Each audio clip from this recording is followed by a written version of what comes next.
Hello everybody, welcome back to the channel. My name's Kevin, I'm a geek, you're watching Kevin the Geek, and welcome back is very apt for this video, and I hope you guys haven't missed me too much, but yes, this is the day I have returned from my holiday.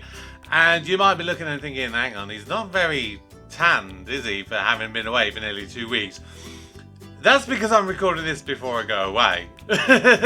Because, yeah, my flight, basically, this video would be going live around about the sort of 5 o'clock in the evening sort of time frame, as is my usual thing with my weekday videos. But I would be getting back literally like stupidly early hours of Thursday morning.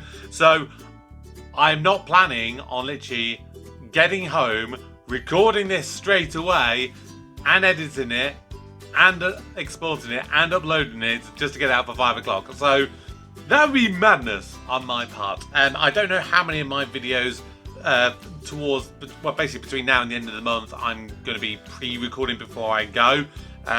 It's possible that I may do all of June's, and then from basically like July onwards, that's when I do all the ones that after I've gone away. I don't know, because like I said, I'm trying to work it all out. But hey, that's by the by. I'm sure I've had an amazing holiday, as I can see into the future. But this video here today is An Idiot Abroad, Series 1, Episode 8, otherwise known as Karl Comes Home, which I thought was very apt for the day that I come home from my holiday. I don't know anything about this episode. I have made my theories and my predictions about what the episode might be, but wait, I'm going to find out right now. Please subscribe if you're new. Please do drop your comments down below. But let's check out Karl Comes Home. What's this in The Guardian? Guardian Guide, pick of the day. All right. Oh, pick of the day. This will be a good review then. The conceit of this ball-achingly dull series. Has your balls ever ached? Have you ever watched a programme and gone, don't know if I'm enjoying this, but my balls are aching. This is the dullest thing. Oh, hang on. It doesn't. I don't know what that means. His balls are aching because the series is that dull. If TV that he doesn't like makes his balls ache, why don't you turn it off quicker? He must get a twinge and go, oh. The Seven Wonders of the World. Okay. Christ the Redeemer. Yeah, I can't say that my balls have ached. The Great Pyramid. I mean, they've tightened a couple of times with some of the pain greatest that Karl has endured, you know, at different times. But in reality, no, I've just found it absolutely hilarious. Karl Pilkington. Hard to let people know how bad it is. Oh, Jesus. I was ill, fed up, want to go home, tired, and didn't like where I was. Karl, where are you going? No! I'm not staying in that room. What's it about? The stuff that these eyes have seen. Oh, for fuck's sake. There we go. Loads of things that That's you go, why do you my do that in a copyright tradition? options getting Why is blocked. it traditional Chinese massage. Your body's in proper shock. I don't like having danger in my life. Who are you giving all this shit? Excuse me. Sky 1. That's who we're giving all this shit TV. to. If I had a bad heart, that could have done me in. Shit. Not doing any more anyway. It's the end of it. Just let me go home. Jesus Christ. Hey, here we go. Karl Comes Home. Hello and welcome to episode 8 of An Idiot Abroad with me, Ricky Gervais, Stephen Merchant. Hello. And the eponymous hero, Karl Pilkington. All right. I suppose this is a roundup. In a way. We've watched the series, we've laughed, we've cried, we've got angry. I got bored as well. But welcome back, Karl, because, you know, it's quite an adventure.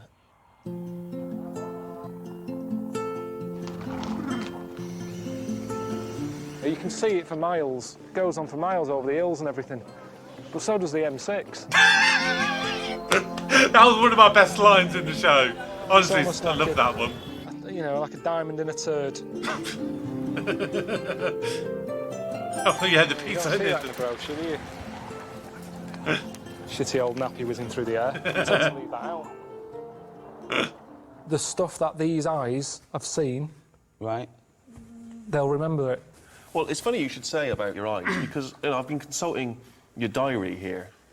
So the other reason I'm finding it hard Oh! An Idiot Abroad, the travel diaries of Karl Pilkington. Oh! Is that... Would anyone recommend... Has anyone read that? And would anyone recommend that I read it? Let me know. relax is that there always seems to be something going on, something to take in. I think I've blinked less since I've been here as I don't want to miss anything. So my eyes have been open longer than normal. Maybe that's why my eyes are so tired. When I was there, I was using my eyes more. When I'm here, sometimes I don't know what they're doing. Are you with me? No. What do you mean? Life here can be quite boring for your eyes. Sometimes driving. I get to some place and I go, how did I get here? And it's because you're not really looking where you're going. While driving? No, it's only the little odd things in life that makes your eyes sort of go, oh. Well, there's been a lot of things, hasn't there? Food. You know what? I didn't think I'd say this, but I'm actually going to kind of agree with Karl briefly on that point, because I do driving as a job currently, basically, a lot of the time I'm going to be travelling down the motorway. So on an average 5-day week, you know, I could easily say I could be going down like the M11, the M1, the M6, something like that. And often for like, 40, 50, 60 miles before I have to turn off. And okay, yeah, I'll have to move into different lanes and stuff like that. But with all the modern cars, a lot of the time I'm just literally, I'll whack on cruise control. I will play an audiobook or a podcast or play a bit of music or whatever. And I'm paying attention to the road, but I'm not paying attention to the road, if that makes sense. Like, it could be literally, I've gone, oh my God, I've literally travelled 40 miles. Like, where has the time gone? Like, so I do kind of get what Karl is saying with that one. That's the I didn't think I'd say. And it's because you're not really looking where you're going. While driving? No, it's only the little odd things in life that makes your eyes sort of go, oh. Well, there's been a lot of things, hasn't there? Food. You've seen some pretty grotesque things. Like that Food. fella there who was your driver in China. Oh, man, this is incredible. Yeah. Look at this lot. Thank you. He's like, She's all right. What's he having over there? Good Jesus. Does he know it's not all in one piece, that noodle? Are we in a race? I didn't realise. I mean, what? Why is he in a hurry? I'm in his van. Should I be getting a move on? He's meant to be giving me a lift in. The suction on that. It's just 1 minute it's there. It's like opening an airplane window. Just all sucks out.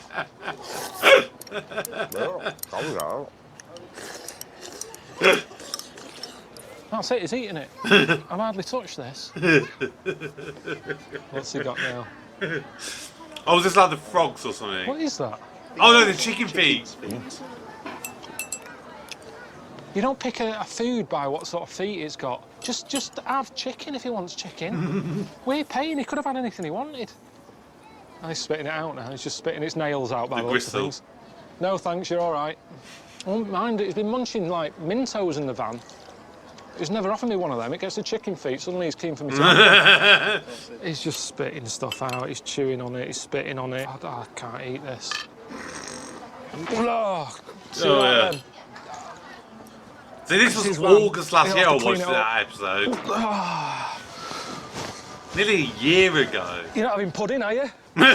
See, I'm with you on that. There's no reason to eat like that. I don't think you'll ever hear of a Chinese man who's starved to death.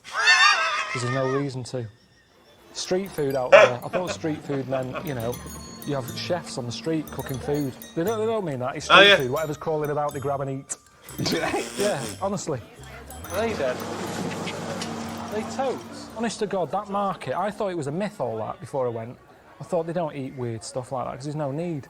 There's loads of stuff in the world. You don't have to get to that level yet. I think even in Lost, that programme, they didn't even get to insects and that, did they? They were stuck on an island there with coconuts. At no point do you see one going off to eat a squid or a lizard. Hey, squid's tasty. It never happened. Yet there, they just, I'll have that. Not a problem, just shoving them in the face. I mean, I don't think they do I'm a Celebrity Get Me Out of There in China. Because they'd go, what's the problem here? Lovely all-you-can-eat buffet. Not a problem for them. Oh, the spin, oh! That thing on the bus when they're all going. It's disgusting. Doesn't matter where you're from. I don't know what you have to do over there to offend someone. Just farting, burping, spitting. That driver, he farted 3 times one morning. No one sort of went, oh, yeah. I had a laugh about it, you dirty sod. Nothing, just carried on. But that's the way they are. In a way, are they right? Is that the way we should live? I don't know.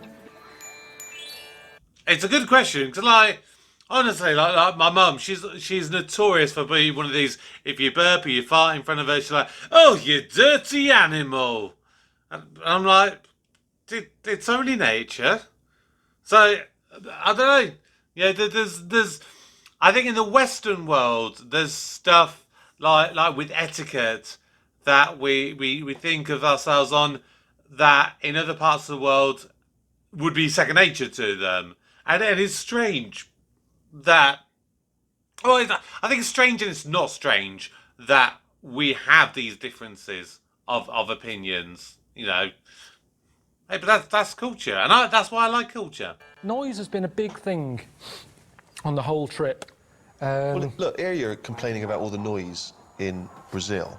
My ears just haven't stopped since they've been here. They've been overworked with constant, you know, drums, singing, whistles, chanting, dogs, helicopters, gays. Warm massage Gays? for your ego. Gays wouldn't Wow. be on that list, but the one I met here just wouldn't shut up. Now, I went to Brazil during carnival time. I had a whale of a time. I really enjoyed myself. Great. It's lively, it's vibrant, loads going on, people are in good spirits, colour, energy. You, nothing but whinging. No, because I don't like, you know, the carnival and the block parties. It's all parties for me. I've never liked them anyway. I've never really had them. I've never had a birthday party. I just, when I see them, you know, like that advert for Iceland supermarket. Yeah. You see Kerry Katona and Christopher Biggins have a vol-au-vent.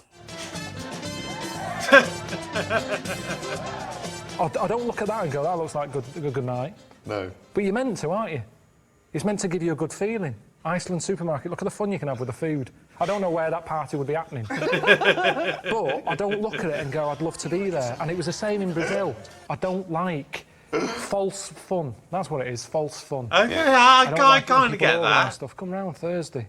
Come round and have a drink and a chat. I don't know how I feel on Thursday. But you'd never get anything done if you didn't have a bit of planning. No, because you just, you go with it. It's good. Because you could go up to somebody and go, fancy coming round tonight? I've got some beers in, have a chat. Oh, I wish you'd have said, I'm going to a party. No, you're not. No, you're not. What? Because there isn't such thing as planning. I'm just in the mood, I'm walking down the street. Okay. I see you. Yeah. Fancy coming round tonight? No. Why not? I need more notice than that, really. Why? I left a chicken out. It goes off Okay. tomorrow. And I go along. All right, Steve, you coming round tonight? He's having chicken with me. Well, no, but I didn't know that because we hadn't arranged that. Yeah, yeah. What's going on, Rick? Sorry. Oh, sorry. Yeah. I can't eat a whole chicken. Do you want a chicken? Okay. And there you go, you see. So my night is better than yours. I'm eating your chicken. I'm having a free night out here because there's no planning going on and I'm getting a free night of chicken. What? There you go. Now, imagine if on the Wednesday before you went... What day is it now? What day was today? Tuesday. So Tuesday, we're all walking down the street. I always get emails from people going, are you coming out next week? I don't know. I don't know. Gets I don't emails. like it.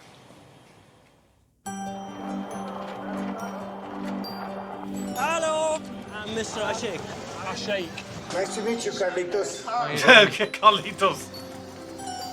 Right, didn't wave back, so that's... They don't know what that means, or they hate me already. I don't know. He reminded me of Bill Oddie. Just looking at him thinking, I haven't seen the goodies for ages. What? What's that? And then the other baba looked like Jim Morrison.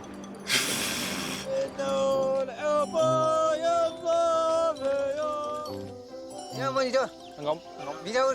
Hang on a minute.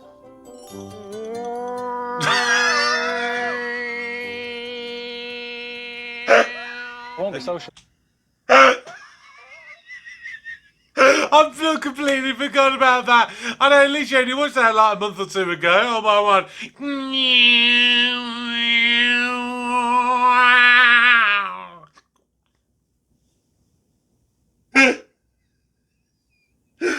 Oh god, there's so much stuff in the show that I've just completely forgotten about over this last, almost a year since I first started watching this show.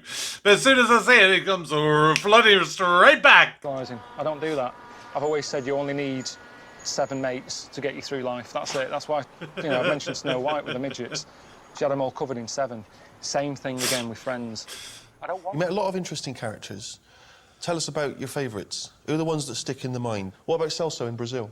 Tall and thin and young and handsome, the boy from Ipanema goes walking in. When he passes, each one he passes goes, oh. I'm not religious, but someone told me recently that Kelso passed away last year, which is sad. But I did say in the responding to your comments video that I did at the start of the month that, from what, tiny glimpse we saw into Kelso's life in this in this episode, he lived life to the max and just had, just the most amazing fun. And it is sad that Kelso passed away. But, I'm sure that, if he could look back on his life and he's knowing he's about to die, he could think, I have led a very fulfilling life. I've enjoyed myself. I've brought joy to other people. I mean, I could be completely wrong there, and I hope I don't.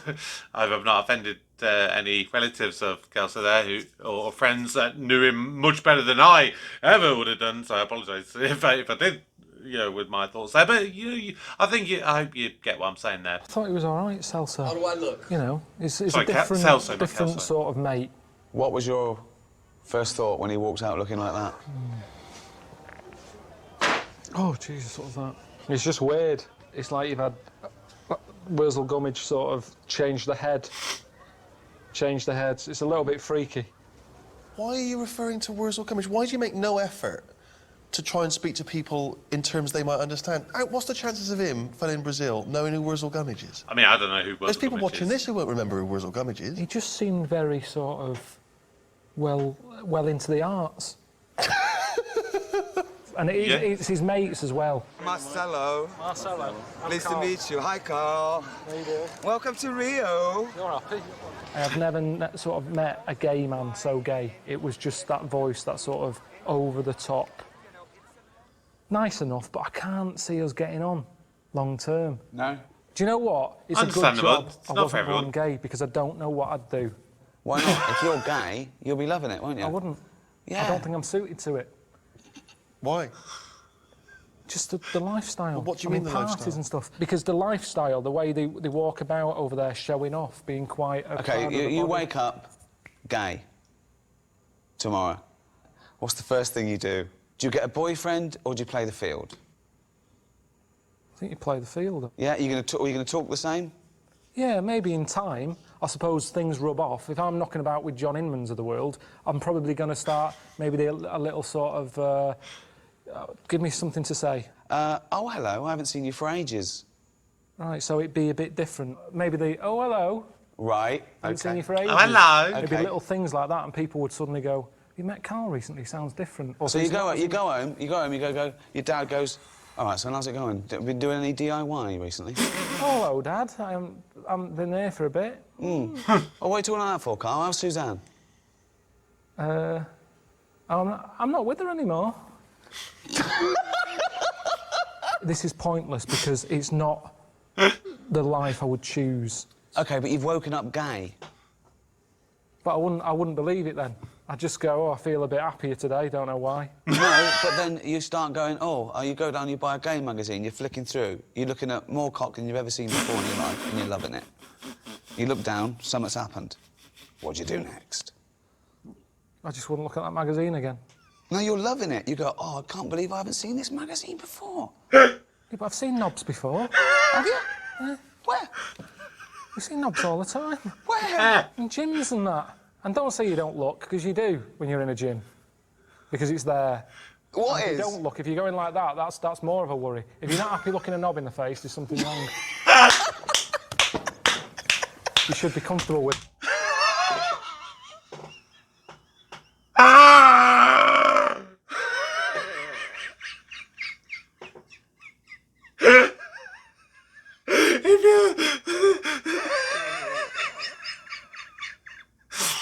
Oh my God! Oh God! Oh God! You're literally crying. You're making me. Oh, if you're not happy looking at knobs in the face, oh God! Oh my word! Oh my word! Karl said some insane stuff over these last things, but oh, that takes a cake. Because it's there. What and is? If you don't look, if you're going like that, that's more of a worry. If you're not happy looking a knob in the face, there's something wrong. You should be comfortable with it. Just there you It's go. a good rule of thumb. So, you have always been a big fan of what society would generally term freaks. You know, one of your favourite movies is The Elephant Man, which is why we were very excited when we sent you to see The Elephant Baba. Oh. See, this is where I gave Karl a whole heap of respect for how he interacted with the Elephant Baba. Shoes off. When down there. Oh. It wasn't as shocking as I thought it would have been. I think the weird thing is, with Elephant Baba, is it's different from Elephant Man. Because with Elephant Man, there was a build-up. He's walking about with a sack on his head. You're going, what is under there? I mean, the first thing I always used to worry about, where he got that hat from, that fitting. It's a normal cap he had on, Elephant Man. Who was that made for? But then he had the sack on top as well, and a little hole. And I remember watching it as a kid thinking, can I see anything in the hole? And then he takes it off and he's like, oh, God, that's well weird. Now, with Elephant Baba, it wasn't as weird. Do you know the Elephant Man? The weirdest bit of it is when he's walking about with that head, but with a suit on. Yeah. Because it doesn't match. No. Okay. But in India, because he's sat there... If you went to a tailor and they say, have you got anything to go with this? They'd go, not really. Yeah. Whereas with the fella in India... It sort of goes with it. It goes with it. So it wasn't as shocking. Sure. Yeah. Now, there's the one-arm Baba, the fella who had his arm in the air. Oh, yeah. Well, that's ridiculous. From a distance, I thought it looks friendly. It's like he's going like that. Like, oh, here's Karl and the camera crew. I sit down, two fellas sat next to him, worshipping him. They loved him, yeah. Yeah. You know, I asked all the normal questions. What you playing at? Why are you doing it? You playing at? I asked all the normal questions, what you're playing at. Right. I agree, though. I agree. What are you playing at? Apparently there's other Babas with, like, 2 arms, one foot in the air. Really? It's mental. It's proper mental. But are they standing up, or are they laying down with 1 foot in the air? Well, I suppose if you knock him over, that's it, innit? He's down for good. Oh! Oh, yeah. Oh! Knob and bollocks on a stick. What are you doing? Yeah! Yes, what the hell are you doing? You can't look a knob in the face. I was happy looking the knob in the face. It's what he was doing to it. Well, he was just showing you his trick, his party trick. Oh! But that probably would get him to the final of Britain's Got Talent. Amanda Holden would be a huge fan of that, wouldn't she? Hot round the stick. I mean, I'll never forget it. You can't with the names. The names go with them. It's like old-fashioned names. How they say that if you're a baker, you'd be known as Mr. Baker. That's how names caught on. Yeah. So the fact it's got Elephant Baba and one-arm Baba, you don't go, who's that one again? I can't quite picture him. I don't believe they are called Elephant Baba and One-Armed Baba. They are called that. When I went around that camp and I was saying to people, one-arm Baba knocking about, they were going, yeah, he's 3 tents down. Everyone knew him. It was like a council estate. You have nicknames. John the Screwabout, where's Tattoo Stan? It's all the same thing, all these little nicknames. Yeah. Now, if I said I don't know his real name, but if he was called, I don't know, Neil or whatever, Neil about it, you know, Neil, who's Neil? What does he do in the camp? And he goes, head like elephant. Elephant Baba, 3 down. So it's convenient. He's so genuine, though, isn't he? There's certain things I've learned. Tell us, what have you learned? I learned that babies in China, a lot of them have square heads. Hey, what? Right. What? Is What? This, can we look at this clip? He's a big lad. What about you? Has he got a square head? I can't tell. Yeah. But why do they have square heads? I asked some questions, and the main answer seemed to be so they don't roll out the cot. No. What? No way. How do they make sure their baby gets a square head? They somehow stick a book to the back of its head when it's born. When you're born, your head's soft. That's right, yeah. Did your mum snap a dinner plate to your head when you were a kid? What Yeah. A ladle. But I didn't get all the ins and outs, and this is what I'm saying. But why does that doesn't stop them rolling out the cot? If you've got a square head, it's not like they couldn't roll out. Babies' heads, remember, your head is quite big as a baby. Right. The body's sort of like that, and its head, it's trying to roll, and it can't because it's like that. And it's attractive, apparently. What do you mean? Show me again. Do it again. The baby's in the cot like that. I mean, I've heard of, I think it was Japan, maybe, that there was a thing, I don't know if they still do it, or whichever country it was, it may not be Japan, but whichever one it was, there was a thing that I think I remember that they would, like, wrap babies and children's feet, like, really tightly to prevent their feet from going too big. I mean, I don't know whether that was ever true or not, but I've definitely read that somewhere years ago. And it would want to sort of... If So it had try a and roll round it. head, it could just go like that. Yeah, so now do it with the scround. How is it stopping it? I don't understand. So do Because it's kind of going... You can't roll. What shape is a wheel? round. Right. Some people think you are a character that we write and direct. If we'd created a character as brilliant as this, do you think we'd have flogged it to Sky? Definitely not. There's loads of weird good fish, point. though. I think there's fish in here that I've read about that are so see-through that they're invisible. So I don't even think they know they exist. Because other fish don't go up to it and, like, mate and stuff. I don't know how it works. But it's like they're not there to us or to them. They might as well not be there. It's a really weird... I don't know all the facts. If you're invisible, you'd eventually get ignored a lot. And you'd go, well, there's no point acknowledging anyone because no one can see me. Don't think that's how it works. Of course it is. Think if you were invisible and I walk past you, I'm going to ignore you because I can't see you. You can't communicate because I'd go, who was that? And eventually you just go, I can't be bothered communicating. So you're just there, floating about, eating. So that's probably why they carry on, because they just eat. They've got nothing else to do. What have they got to do if they could see each other? In here, but you're not going to see them, so I can't prove it. There's people out there who said I'm an actor called Graham. Yeah. I wish I was. I wish I was. Well, change your name to Graham and become an actor. No, because then they go, oh, we knew that. So the reason you're not changing your name to Graham and becoming an actor is that you don't want to give idiots the benefit of the doubt. Well, no, it's also that thing of remembering that you've changed your name. It's like I told you, didn't I, when I was a kid and I changed my name to Brett. Everyone in the family went along with it and I kept forgetting. They kept shouting me and I was ignoring them. So I thought, this isn't working. All right, mate. How are you getting on, man? Well, I've had better holidays. It's not a holiday. I have to keep reminding you, it's not a holiday, my friend. You are making a travel programme for the television. I can never enjoy anything, can I? Oh, no. Get out of the Dead Sea, put some clothes on, and do some fucking work. Fucking shit. I've got a little surprise for you. You're spending the night in a cave, Karl. Yeah! What for? It's funny. Yes, it was.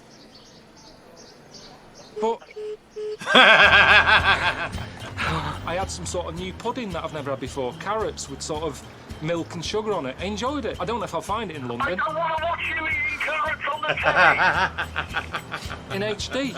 Even in HD. I reckon I've had about an hour's kit. I am knackered, and I don't know how to get that across to them at home that I'm pissed off. Karl, this is for my amusement. And if you're having a bad time, bumping up and down on a camel with your testicles being battered, that's good entertainment. This is what I'm giving back. This is what I'm giving back to society. It has been great entertainment, I can't lie. No one can lie about that. It's been great. Yes, okay, some people may say that it's ball-achingly dull, but for most people, it's been absolutely hilarious. It's the other thing as well, that people think that, you know, because I call you a little round-headed, chimp-like buffoon, moron, mank, twonk, I could go on. Oh, twonk. Some Love that people, word. they mistake that for bullying. What would you say about people that me and Steve bully you? If they think I am being bullied, what are they doing? When have they come to me help? Where's Esther Ranson? Why hasn't she been on the phone? Leave him alone. Nothing's happened. Everyone's saying that. I've seen that everywhere. Karl's being bullied. Well, first of all, I'm nearly 40s. Don't worry about me. And two, well, if you're worried about it, do something. Fair point. I've had post delivered to me. And because you say, Karl Pilkington's got a head like a fucking orange, people think they can do it. I got some lamps delivered in a box. Somebody along the way, I don't know who, either the bloke who packed them, the courier, or I don't know how many people involved in packing lamps and getting them to me, but somebody wrote on the box, head like a fucking orange. Now that shouldn't happen. Of course, there were a number of instances where we had planned stuff that you were completely unaware of. In fact, most of the trip you had very little idea where you were going to go and what was going to happen. I think a highlight for both Ricky and I was when we gave you some very important training in the event that you were Amazing. captured during I mean, that that Oh, was, yes, again, the went better than I ever hostage imagined. stuff.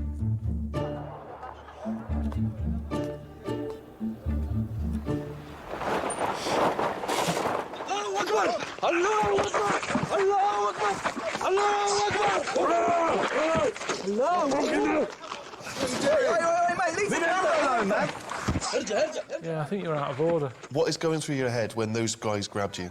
You did not know they were going to attack you and grab you and drag you in the back of a van. It all went black. I heard a lot of shouting going on. I didn't know what was happening. I thought, is this it? Have I been taken hostage? They put my hands behind my back. They put one of those tie things on. It was cutting into my hand. I'm thinking, is this for the programme or what? Because this is proper hurting. It's not a nice thing. I've never experienced that before. They often say in those moments where you think maybe your life's going to come to an end that your whole life flashes before your eyes. Is that what happened? No, because like I said to you, nothing. I had a bag over my head. I couldn't see a thing. Talk to me! Hang on a minute, are you English? You English? Yes, talk to me! Who are you? I love it when you go, who are you? When the adrenaline's kicking and you can hardly breathe and you do a posh voice. Who are you? No, because it's terrifying, that, not knowing what's going on. What is the number of him? It's in my mobile. Well, mobile, what is the number of him? I don't know. I don't even know my mum and dad's number. Well, maybe this is part of the setup, I don't know. But my body didn't know, because it was going through the same thing as Terry Waite would have gone through, or whoever else had been tied to a radiator.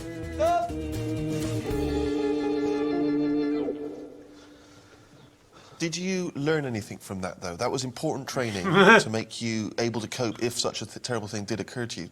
If you go to places that you're in danger of being kidnapped, you're meant to have a code word, so that when the people who've nicked you call up the London office, they go, we've got Ricky, Steve and Karl here. Right. And the London office go, yeah. Give us your code word. Well, at the time, it was Congress tart. What? How are you going to slip that into a conversation? No, you don't slip it in. They've got a bag over your head, gun to your head or whatever, tell them you've been kidnapped, and you go, Congress tart, and they go, bloody hell, he's been kidnapped. Before you know it, the A-team's coming in.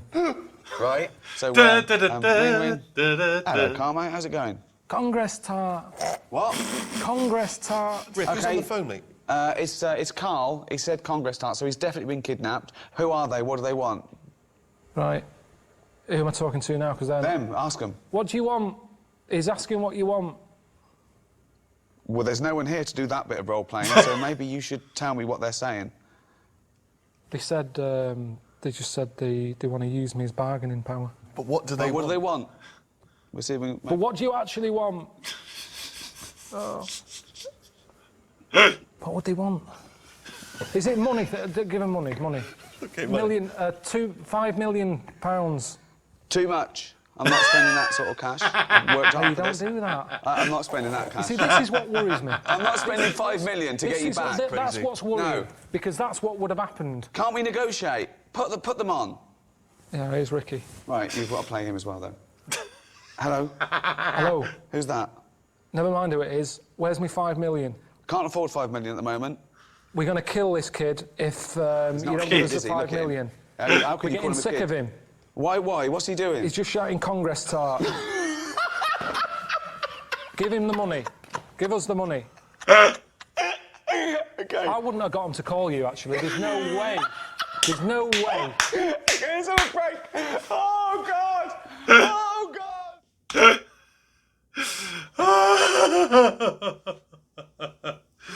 You know, we laugh, don't we? And we jest. And, you know, I think if the situation genuinely did occur, there was a code word. It went through to Ricky and Steve, and they knew it was a code word, so they knew it was a genuine threat. I don't think they would have been taking the piss. They're doing it here for comedy effect, but I don't think they would genuinely have done it in real life.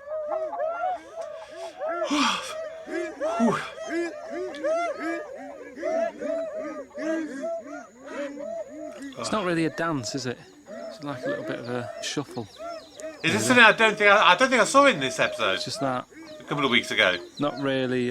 Not using. That's like a deleted scene. Not even adding that sort of thing to it. Just a bit more with the face, even. It's that sort of old man shuffle who's, you know, when old men are sort of a bit pissed up and the pants have fallen down a bit. Sort of that pissed up walk.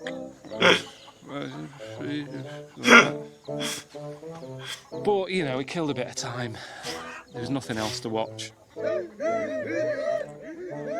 I was tempted to sort of join the line and then do that and see if they copy it, and then that'd be me giving them something. And then is that interfering?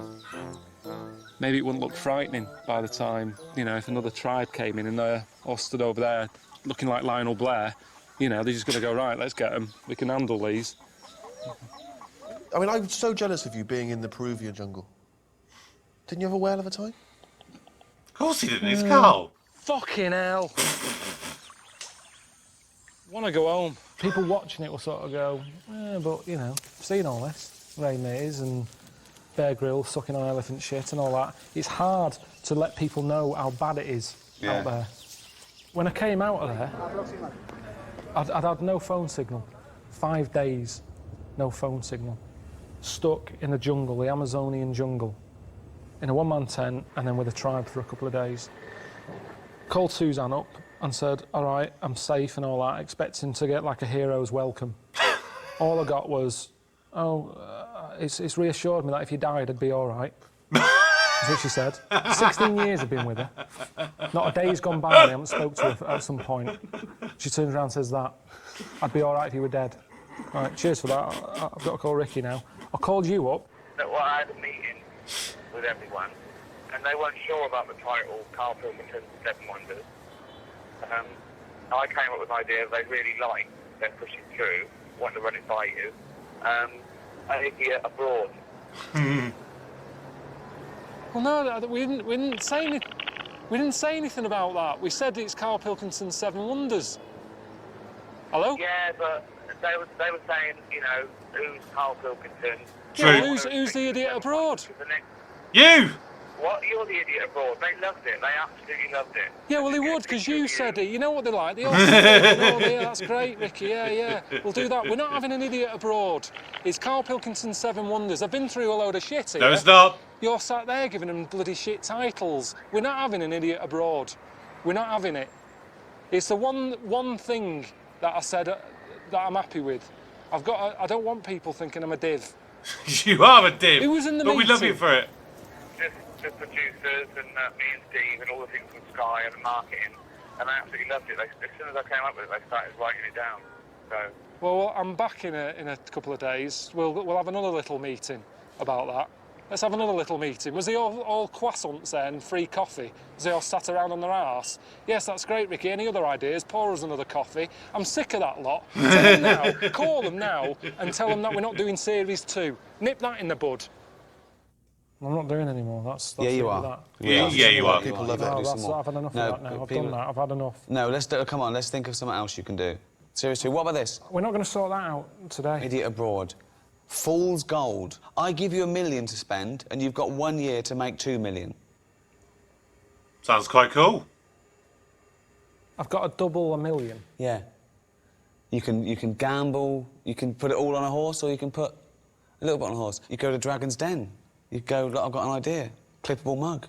What about the tie with, like, you can carry scissors in and stuff? That's already out there. Is it? What was the first thing you do with that? If I said you've got a year to make 1 million and you've got this million. Just do loads of stuff. Go on then. What's the first thought? What do you do?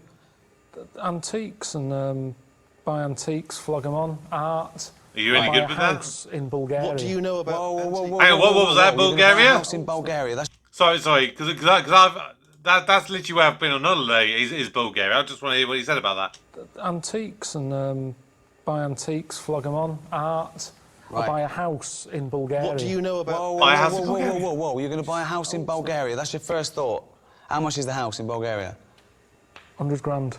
Right. How much do you want to sell it for? I'm going to sell it for 200. I'm going to do it all. You're going to double your money on a house within a year. Easy.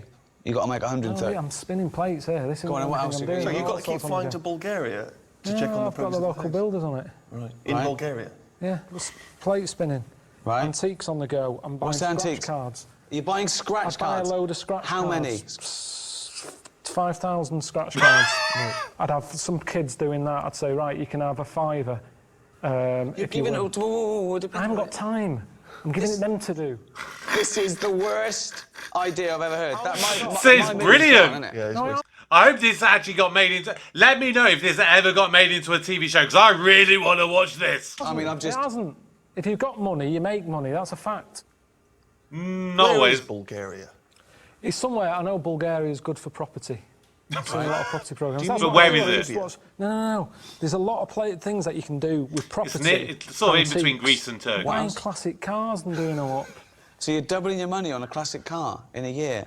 Yeah, but I've made stuff. I've made inventions. What have you done? I do the Dragon's Den. Like you say, the clippable mat idea. Like, you have your cup there, but look at that saucer. Every time I have a little bit of tea, I'm talking to you, I've got to go like that. I've got to look exactly where I'm putting it again. Right. The clippable mat is stuck on. It's attached to it at all times. That's ridiculous. How's it going? And if I want, I'd have to put it down there. I could put it down there. Then just have I'm a not cup. limited as to the surface that I can put it on. It's attached. It's washerproof. Dishwasher-proof. It's an idea. I'm out. Fuck me, so am I.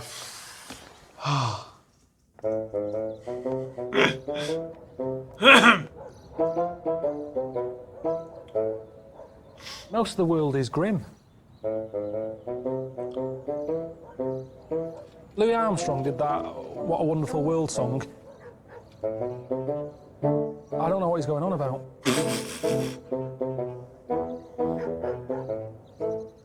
If Louis had seen what I'd seen, he wouldn't have brought that out. Karl, you talked a lot before you went on the trip about how probably your happiest holiday time was when you were younger. Where was you used to go? Wales. Wales. Portmaddock. Right.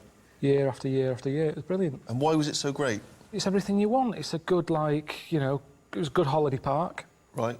Weather was good. I had loads of mates there. There was always kids knocking about who I got on with. Arcade, beach. There was Hell's Angels down one end. And I remember watching them thinking, I want to be one of them. And then the motorbike. Because they looked hard. All the leather on and that. And I don't know, you see, this might not be true. But my mum told me. It might have just been to put me off. She said, to be a Hell's Angel, you've got to shit in your pants. Your mum giving you... So shit in your pants and keep them on for a week. So, yeah, my dad said me Auntie Nora could have joined then. But, So, what you're saying is that you have nothing but happy memories of your glory days back in Wales. And, you were whinging when we were sending you on these trips. You were like, oh, I had a great time back in Wales, blah, blah, blah. Well, we sent you back to Wales. Let's have a look how you got on. That's Wales, okay. every holiday we'd go to this place in Wales, this campsite. Mum and Dad's got a caravan there. It's designed, it's high tech. I want you to experience it. It's all right, isn't it? It's good, isn't it? So you got loads of space for stuff and that. Big fire. Simple pleasures, eh? 3 bedrooms it's got. Now what's good is, normally, say if your gran comes in, oh, I didn't know your whole family's coming, where can I stay? You just go, hang on, watch how quick this is. Oh. Oh, no, that isn't one. Hang on. You stay there.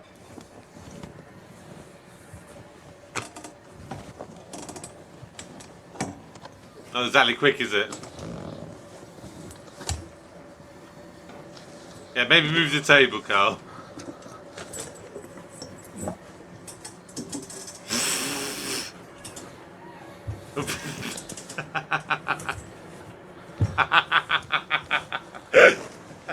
And you just sort of...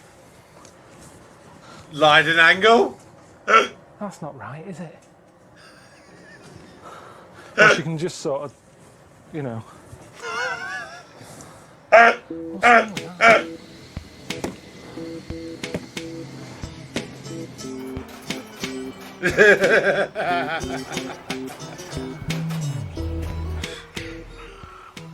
I remember getting chicken pox when I was here.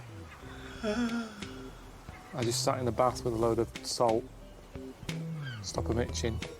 I burnt my hand badly because Joan Rossi was with us on holiday and she gave me a plate with sausage rolls on it. And she handed it to me with a tea towel. I just grabbed the plate, stuck it to my hand. A lot of injuries happened here, really. A lot of injuries do happen on holidays. I'll tell you about mine at the end if I remember. Might get annoying. They've put us right next to a family of 12 or whatever, and they seem the sort who'll be out there all night. They've got a table there with all sorts. Game of Monopoly. You don't have a quick game of that. You know what I mean? They're there for the night now. Your company now. If I was there, I'd be quite happy sat here. I'd probably put the telly on, have a cup of tea or something, relax. But because you're here going, what do you do now? What do you do now? It's like I've got to try and impress you. What's wrong with just sitting here now? The air's coming in, they're getting on my tits. I used to come to do crabbing. But it's a bit of a ropey day today, isn't it? I thought you said you got good weather in Wales. See, this isn't... I didn't really want Ricky and Steve to see it like this. Things broke. Will we go back? It's been a bit rubbish, hasn't it? Oh, it's been a bit rubbish. I don't know, is it because I've changed? Is it because I've been around the world and seen other things and then seeing this doesn't work anymore? Have I sort of messed up the fact that I used to like simple things and now, you know, if Suzanne books holiday, I'll be going, never mind. Forget having a swim in a pool, where's the local tribe?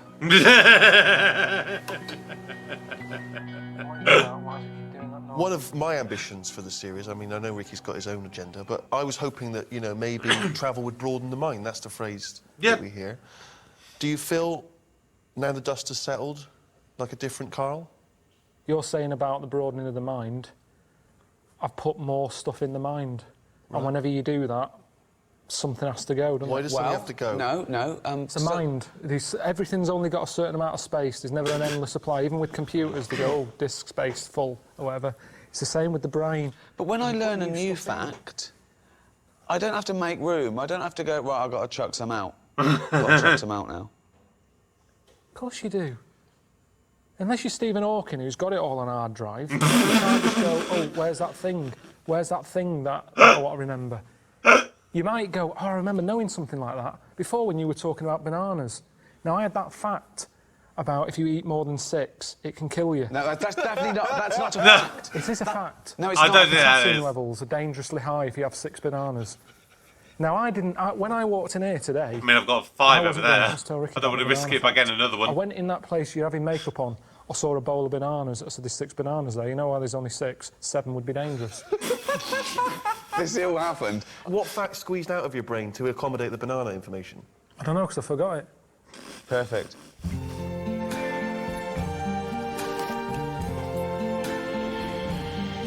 You see trees of green. There's no doors or anything.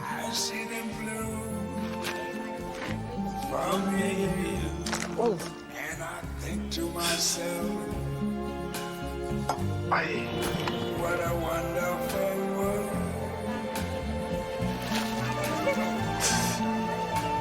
Oh. that? What the fuck is that? Oh! Does? I'll hit the pickup truck to the camel. The lights are changing. Oh, party bus, hey. Load of bees here. Is anywhere safe? No. Oh, yeah, no, definitely not.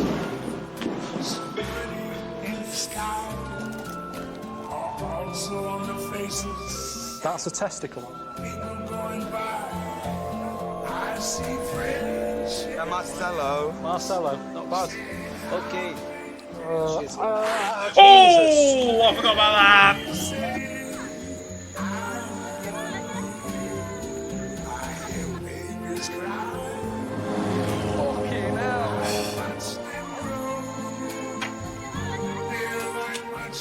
I'm not putting myself above my station here. I thought it was going to be the new paling. Soon found out I didn't know much, but then I put myself out to learn a bit more. It's been a journey. People watching it have been on my journey. Think to myself. Everything I've been through, they've seen.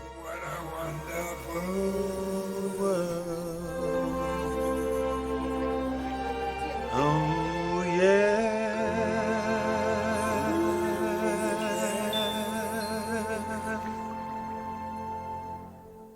I mean, they say travel broadens the mind, but I don't know if it does. Buggers it up. I'm knackered. Oh my word.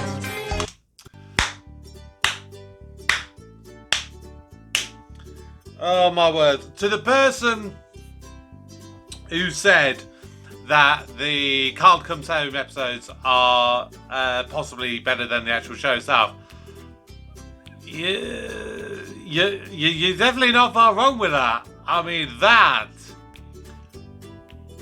was something that I was kind of a bit nervous about coming into. Because I thought I've loved every episode that we've done so far. All these 7 different countries, the 7 wonders that we've seen, and all the activities, you know, he's got up to on his way.